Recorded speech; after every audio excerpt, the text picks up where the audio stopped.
Today sure is a big day. It's the day we're going to paint the Packard, January 19th, 2009. For the first time ever, Chris Rochte has allowed cameras into his booth. You'll get to follow us along. The first step was to add this layer of blue, one coat.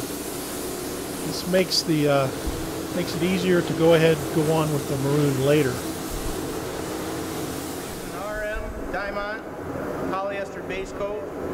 Name of the color is Packard Maroon. The Packard Maroon is going on now. We're going to put 3 coats of Packard Maroon on it. Chris researched the exact formula Packard used when they built this car in September 1936. Look at that maroon go on. Here's Dan painting the rear deck lid. Hit a bullet hole in it. It was a mess.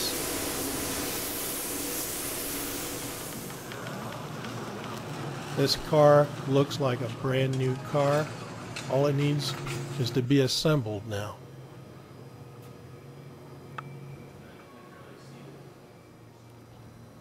That clear coat goes on just so nicely too. 3 coats of clear coat make this a super deep finish.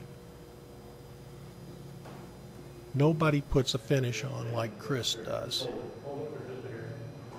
Chris may be probably the most talented auto finisher in the country today.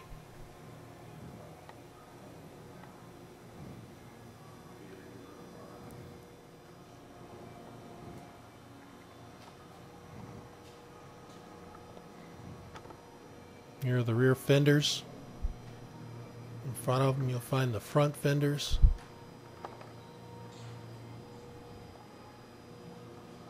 The hood was painted today, the deck lid, all the doors.